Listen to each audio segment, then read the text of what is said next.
작년 3월부터 우리가 누가복음을 매주일 함께 읽기 시작해서 벌써 1년 반이 지나서 이제 막바지에 접어들었습니다. 이번 달로 누가복음 읽기를 마무리하려고 합니다. 오늘은 23장을 중심으로 예수님의 십자가 죽으심의 상황을 빌라도라는 한 인물을 중심으로 살펴보고, 마지막 두 주는 22장과 24장을 통해서 제자들이 변화해가는 과정을 살펴보겠습니다. 요즘 올림픽 중계 보느라 잠들 많이 설치시죠? 한국 선수들이 예상보다 좋은 성적을 거두어서 볼거리들이 더 많아지는 것 같습니다. 가깝게는 8.15 광복절을 앞두고 축구 한일전에서 승리해서 월드컵 첫 메달을 딴 일을 포함해서 기억에 남는 장면들이 많이 있을 것입니다. 그 가운데 비록 메달은 놓쳤지만 메달을 딴 것보다 더 감동적인 장면들도 있었습니다. 저에게 그런 장면을 하나 꼽으라면 역도 선수 장미란이 마지막 시도에 실패한 후 평안한 모습으로 기도를 드리는 모습을 꼽겠습니다. 사람이 물러설 때를 안다는 것은 참 중요합니다. 어떤 일이든지 주어졌을 때 최선을 다하고 때가 되면 더 이상 그 일에 미련을 갖지 않고 손에서 놓을 줄 아는 것인데, 이것은 생각보다 어려운 일이어서 그 사람의 신앙과 인격이 그 순간에 드러나는 경우가 많습니다. 저뿐 아니겠습니다만 장미란 선수가 바벨을 놓고 이제는 그 두 손을 마주 잡은 채 평안한 얼굴로 하나님께 기도드리는 모습을 보면서 29 젊은 나이에 물러설 줄 아는 법을 배운 그의 믿음이 참 아름답다고 느꼈습니다. 이처럼 최선을 다하고 물러나는 사람은 참 아름답습니다. 그러나 우리의 삶에는 이런 때만 있는 것이 아닙니다. 우리의 삶에는 결코 물러나면 안 되는 그러한 순간들도 있습니다. 내 존재를 걸고 싸워 지켜야 하는 순간입니다. 오늘 본문에는 이 물러남과 관련하여 다시 생각하게 하는 인물이 하나 등장합니다. 그는 로마 총독 본디오 빌라도입니다. 유대 지도자들이 예수를 끌고 와 십자가에 처형하기를 요구할 때 그는 예수의 무죄를 확신하고 그를 살리려 애쓰지만 결국 유대 지도자들과 백성들의 압력에 굴복하여 물러나고 맙니다. 빌라도는 역도 선수 장미란처럼 최선을 다하고 물러나야 할 때 물러난 것일까요? 이런 질문은 사도신경을 고백할 때도 생겨납니다. 사도신경에 예수님에 대한 신앙을 기술하는 항목 중 이런 구절이 있습니다. 본디오 빌라도에게 고난을 받아 십자가에 못 박혀 죽으시고. 이 구절에 대해 의아하게 생각해 보신 적이 있을 것입니다. 사도신경은 왜 본디오 빌라도에게 예수께서 고난을 받으셨다고 하는 걸까요? 빌라도는 오히려 예수를 살려주려고 했던 사람이 아닙니까? 먼저 여기에는 번역상의 문제가 있습니다. 사도신경 원문인 라틴어 본문에서 본디오 빌라도에게에 해당하는 부분은 수브 폰티오 필라토입니다. 여기에 사용된 라틴어 전치사 SUP는 아래에라는 뜻입니다. 이 말은 원형 그대로 영어의 접두사가 되었습니다. SUB, 서브로 시작하는 영어 단어들이 꽤 많이 있지요. 예를 들어서 수면 아래에 아래로 다니는 잠수함을 의미하는 서브마린, 또 남의 아래에 둔다는 뜻의 subordinate, 또 문서 아래쪽에 쓴다 하는 뜻의 subscribe, 이런 단어들, 영어에서 접두어 서브도 아래라는 뜻입니다. 그래서 사도신경의 영어 번역들을 보면 이 구절을 under Pontius Pilate이라고 옮겨놓은 것을 볼 수 있습니다. 그러니까 이 말을 정확히 번역하면 예수께서 본디오 빌라도 아래에서, 즉 본디오 빌라도 치하에서 고난을 받으셨다는 뜻입니다. 천주교 사도신경은 이 구절을 본시오 빌라도 통치 아래서로 옮겼고, 성공의 사도신경은 본디오 빌라도 치하에서로 옮겼습니다. 이렇게 이해할 때 사도신경의 이 구절은 본디오 빌라도를 예수 십자가 처형의 주체로 언급하는 것이 아니라 단지 십자가 사건이 벌어졌던 시대 배경을 가리키는 것이 됩니다. 그러나 이렇게 해도 의아함이 완전히 사라지지는 않습니다. 왜냐하면 예수의 십자가 처형과 관련된 사실들이 얼마나 많습니까? 그런데 그 많은 사실들 가운데서 사도신경은 오직 하나, 그 시대의 통치자가 본디오 빌라도였다는 사실 그 하나만 언급을 하고 있기 때문입니다. 그리고 만일 예수님의 생애에 대한 시대적 언급이 필요한 것이었다면 그 외에도 중요한 시대적 사실들이 많이 있습니다. 예를 들어 예수께서 태어나실 때 유대의 왕은 헤롯이었고 그때 로마 황제는 시저 아우구스투스였고 예수 처형 당시 십자가 당시 로마 황제는 시저 티베리우스였고 예수가 사시던 지역인 갈릴리의 분봉왕은 헤롯 안티파스였습니다. 이 모든 내용들이 다 누가복음에 기록되어 있고 이 모든 내용들이 다 중요한 사실들입니다. 그런데 하필 이 여러 가지 중요한 역사적 사실 가운데 오직 총독 빌라도만이 기독교 신앙의 진수를 요약한 사도신경에 들어있는 이유는 무엇이냐 하는 것입니다. 이런 점들을 고려해 볼 때 사도신경이 단지 예수의 십자가 처형이 어느 시대에 이루어졌는지를 보이기 위해 본디오 빌라도의 이름을 집어넣었다고 보기에는 어렵지 않은가 생각되는 것입니다. 숲 폰티오 필라토, 언더 폰티오스 파일럿, 본디오 필라도 치하에서, 이 말은 단지 그 시대가 본디오 빌라도의 재임 기간이었음을 말하는 데서 그치지 않고 예수가 본디오 빌라도의 관할 하에서, 즉 그의 책임 하에서 십자가에 처형되셨음을 말하는 것으로 이해해야 하지 않느냐는 것입니다. 이런 질문을 가지고 누가복음으로 돌아가서 예수께서 고난당하시는 장면을 다시 검토해 봅시다. 예수의 십자가 처형을 주도한 사람들은 분명히 유대교 지도자들입니다. 이것은 우리가 지난 1년 반 동안 누가복음을 읽어오면서 거듭 확인한 바와 같습니다. 유대교 지도자들은 예수의 공생의 초기부터 그와 대립을 계속해왔고 지난달에 살펴본 것처럼 그 대립은 예수께서 유대교의 중심부인 성전에 올라가셨을 때에 극대화되었습니다. 예수는 유대교 권력의 상징적 핵심인 성전을 개혁하셨고 그 성전에서 대제사장들과 장로들과 율법학자들과 논쟁을 해서 많은 백성들 앞에서 그들의 코를 납작하게 만들어 버리셨습니다. 그러자나도 예수를 위험인물로 주시하고 있던 성전 지도자들은 이런 일들을 겪으며 예수를 반드시 제거하려고 결심하게 됩니다. 그들은 마침 예수의 제자 가운데 하나인 가룟 유다의 도움으로 올리브산에 은거하고 계신 예수를 찾아내어 붙잡았고 산헤드린에서 억지 신문을 통해 그에게 죄를 뒤집어 씌운 후에 예수를 총독 빌라도에게 끌고 가 로마에 대항하는 정치범으로 고발합니다. 왜냐하면 그래야지 로마 법정에서 로마의 손으로 예수를 죽일 수 있기 때문입니다. 그들이 빌라도 법정에서 예수를 고발한 세 가지 죄목이 누가복음 23장 2절과 5절에 기록되어 있습니다. 예수가 첫째, 민족을 오도하고, 둘째, 황제에게 세금 바치는 것을 반대하고, 셋째, 로마 황제를 거부하고 스스로 왕이라고 했다는 것입니다. 이 죄목은 5절에서 다시 반복되는데 그것은 예수가 갈릴리로부터 온 유대를 누비고 다니면서 백성들을 선동해온 바알란의 주모자라는 것입니다. 이렇게 예수는 정치범의 누명을 쓰고 사형 선고를 받아 로마의 형틀인 십자가에 처형되시는데 이 모든 과정에서 빌라도는 주도적이라기보다는 유대 지도자들에게 끌려가는 입장입니다. 누가복음 23장을 보면 빌라도는 오히려 3번에 걸쳐 예수의 무죄를 선언합니다. 먼저 23장 4절을 다 같이 한번 읽어보겠습니다. 빌라도가 대제사장들과 무리들에게 말하였다. 내가 보니 이 사람에게는 아무 죄도 없소. 무죄를 선언합니다. 재판장이 선언한 겁니다. 두 번째 무죄 선언은 13절부터 16절에 나옵니다. 13절부터 16절을 다 같이 읽어보겠습니다.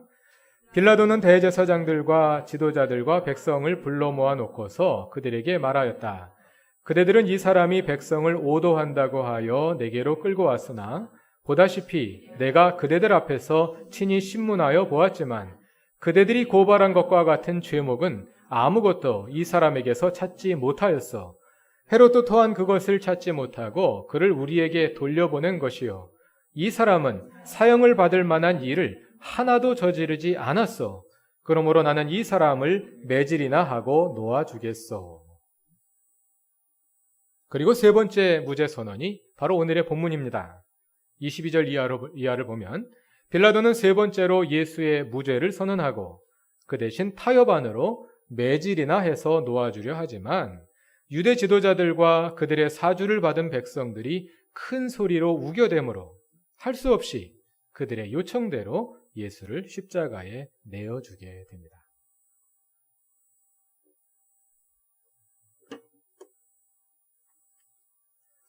이번 주 수요일 8월 15일은 광복절입니다.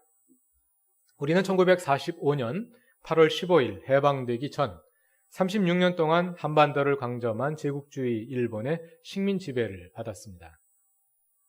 누가복음 23장의 사건들은 우리가 일본 총독부의 지배를 받던 시절과 비슷한 상황에서 일어난 것입니다.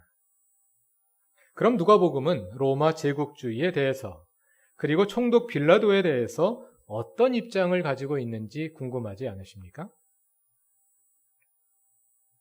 누가복음을 연구하는 다수의 학자들은 누가복음이 친로마적인 입장을 가지고 있다고 말합니다.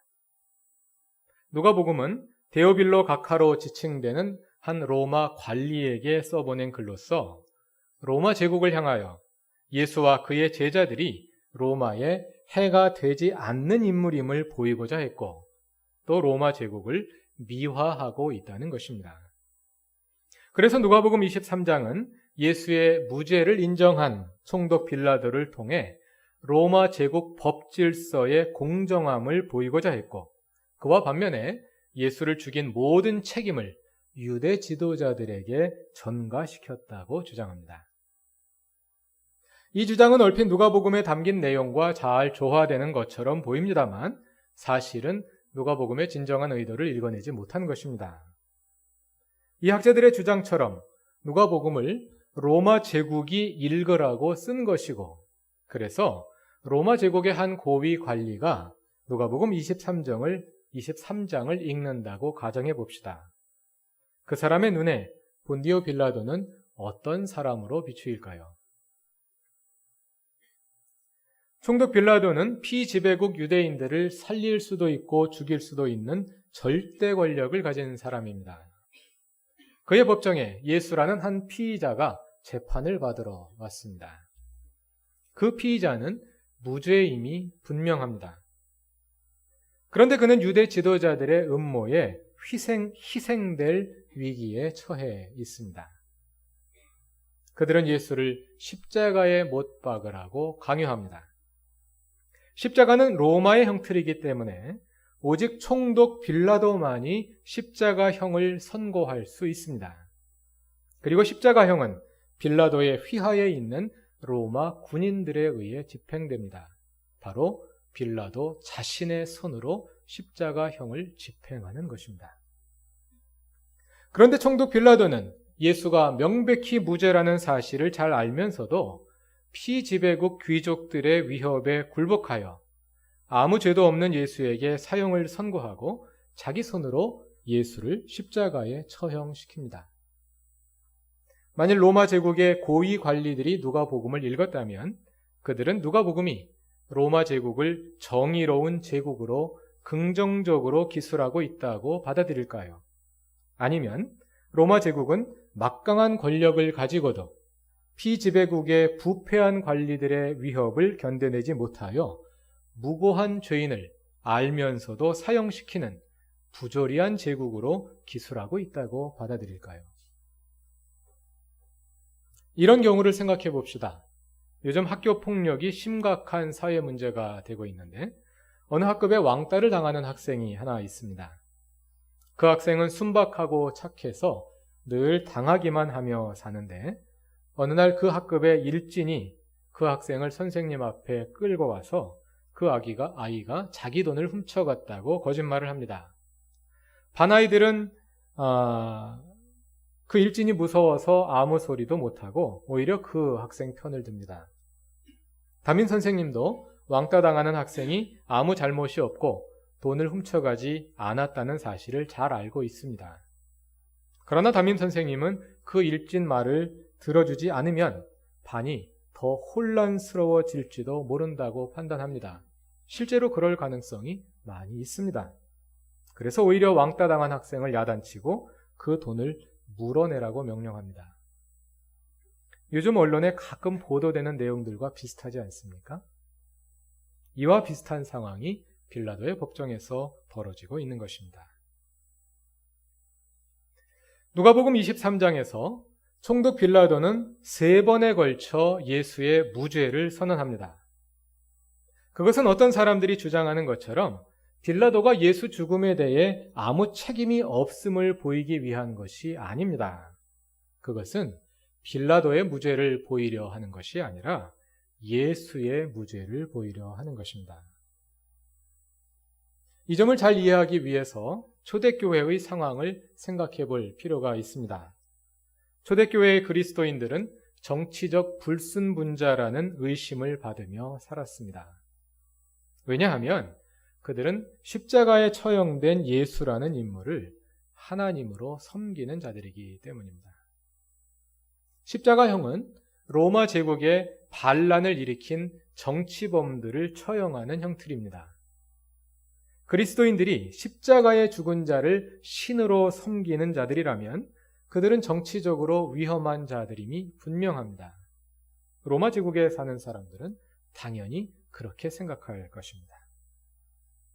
그러나 이것은 오해입니다. 예수는 혁명운동을 하던 정치가가 아니었습니다.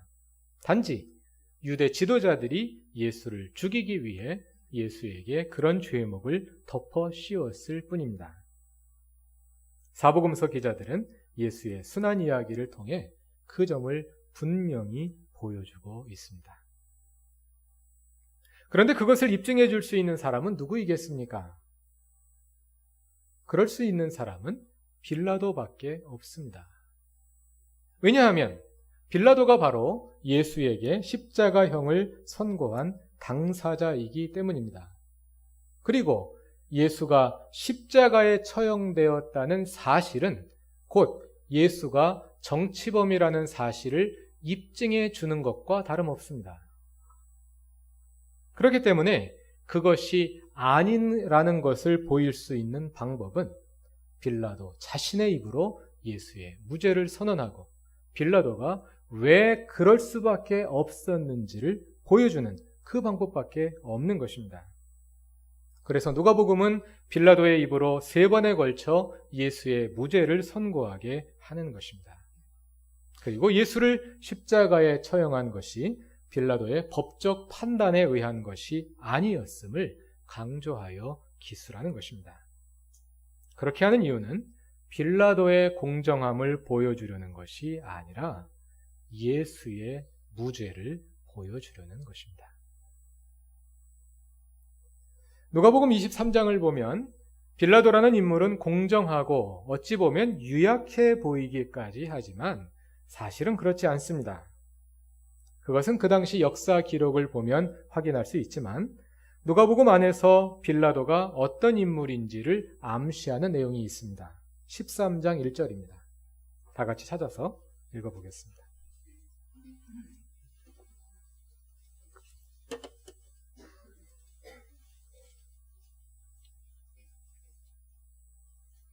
(13장 1절을) 다 같이 읽어보겠습니다. 바로 그때에 몇몇 사람이 와서 빌라도가 갈릴리 사람들을 학살해서 그 피를 그들이 바치려던 희생 제물에 섞었다는 사실을 예수께 알려드렸다. 갈릴리 사람들이 제사를 드리기 위해 성전에 왔는데 빌라도가 그들을 학살하고 그 사람들의 피를 그들이 바치려던 희생 제물에 섞어 함께 드리게 했다는 것입니다. 빌라도가 그 사람들에게 왜 그랬는지는 알 수 없습니다. 그러나 하나님께 드리는 제물에, 희생 제물에 사람의 피를 섞었다는 것은 그가 얼마나 잔인한 사람인지를 보여주는 것과 함께 그가 피지배국의 종교와 문화를 전혀 존중하지 않는 인물이라는 것을 보여줍니다. 하나님께 드리는 희생 제물에 사람의 피를 섞었다. 이것은 하나님을 모독하는 행동이며 유대인들로서는 도저히 참을 수 없는 일입니다. 그런 일을 빌라도가 자행한 것입니다. 빌라도는 이런 사람입니다. 누가복음은 총독 빌라도가 이렇게 흉악하고 뻔뻔한 정치가이지만 그조차도 예수에게서 아무 죄를 찾지 못했음을, 그런 사람조차도 예수에게서 아무 죄를 찾지 못했음을 강조함으로써 예수의 결백하심을 보이고 있는 것입니다. 빌라도는 예수의 무죄를 분명히 알았습니다. 피지배국 유대인들에 대해 무소불위의 권력을 행사하는 총독으로서 그는 그의 권력이 미치는 영역에서 정의를 실현해야 하는 사람이었습니다. 그러나 그는 정의보다 자신의 정치적 안위를 선택했습니다. 이것은 우리 주위에서 종종 일어나는 일입니다. 권력에는 책임이 따르지만 사람들은 그 권력을 향유하려고만 할 뿐 그 권력에 따르는 책임을 수행하려 하지 않습니다. 다른 사람들이 다 그러기 때문에 나도 그렇게 한다고 정당화합니다. 그러나 빌라도가 그렇게 했을 때 그는 자기 손으로 생명의 줄을 십자가에 매달아 죽이게 된 것입니다. 예수를 신문하던 총독부의 법정에서 유대 지도자들과 군중들이 예수를 십자가에 못 박으라고 소리칠 때 빌라도의 뇌리 속에는 많은 생각이 오갔을 것입니다. 그에게는 법정의 정의를 실현할 책임이 있습니다. 그래서 죄 없이 죽을 위험에 처해 있는 무고한 생명을 구해내야만 합니다. 그러나 군중들의 저항이 만만치 않습니다. 만일 그가 원하기만 한다면 그는 총독의 막강한 권력으로 얼마든지 예수를 살려낼 수 있습니다. 그러나 거기에는 정치적인 부담이 따릅니다. 유대 지도자들과 사이가 벌어지게 되면 총독의 권력으로 누르면 되겠지만 그래도 피곤한 일들이 많이 생겨날 것입니다. 굳이 예수라는 무명의 갈릴리 사람 하나 살려주려고 유대 귀족들과 굳이 불편한 관계를 만들 필요가 있을까 고민하는 가운데 그는 결국 자신의 정치적 안위를 위한 선택을 하게 된 것입니다. 그는 무고한 생명 하나쯤 버리고 편안하게 통치할 길을 선택하고자 하는 그 욕망으로부터 물러나야 했습니다. 그리고 무고한 예수를 십자가에 못 박으라 강변하는 유대 지도자들과 군중 앞에서 물러나지 말아야 했습니다. 그는 그러기 위해 그 자리에 있는 것이기 때문입니다. 그러나 그는 자신에게 주어진 책임을 다하지 않았고 지켜야 할 것을 지키지 못했습니다. 그는 물러서야 할 것에서 물러서지 못했고 물러나지 말아야 할 곳에서 물러나고 말았습니다. 그렇게 하여 그는 결국 자기 손으로 생명의 줄을 죽인 자가 되었고 기독교 역사가 계속되는 한 사도신경을 고백할 때마다 예수를 죽인 자로 기억되는 역사상 가장 불명예스러운 정치가가 된 것입니다. 우리 교우들 가운데서도 종족 빌라도와 같은 선택의 기로에서 고민하는 분들을 만납니다. 그리고 그분들이 기도하는 가운데 하나님의 지혜를 얻어 물러나야 할 때와 물러서지 말아야 할 때를 적절히 판단하고 어려운 결단을 내려 하나님의 정의를 따라 행동하는 것을 봅니다. 살아가는 가운데 우리가 빌라도의 자리에 서게 되는 크고 작은 순간들이 있습니다. 그 순간에 하나님의 지혜를 구하시기 바랍니다. 주어진 일에 최선을 다하며 하나님이 주시는 판단력으로 물러서야 할 때 물러나고 물러나지 말아야 할 때 용기 있게 대면하여 싸울 수 있는 성도들이 되시기 바랍니다. 우리가 가는 그 길에 십자가를 지신 예수께서 늘 함께 계실 것입니다. 다 같이 기도드리겠습니다. 하나님, 주께서 세워주신 이 자리에서 주께서 허락하신 시간들에 최선을 다하기 원합니다. 우리의 연약함을 아시는 주님, 우리의 어리석음을 아시는 주님, 지혜를 주시고 강하게 하셔서 물러날 줄도 알게 하시고 나아갈 줄도 알게 하옵소서. 우리의 삶 속에서 늘 하나님을 대면하게 하시며 우리가 만나는 사람들 가운데서 예수를 발견하게 하옵소서. 우리의 삶 속에 하나님의 정의를 이루게 하옵소서. 예수님의 이름으로 기도드립니다. 아멘.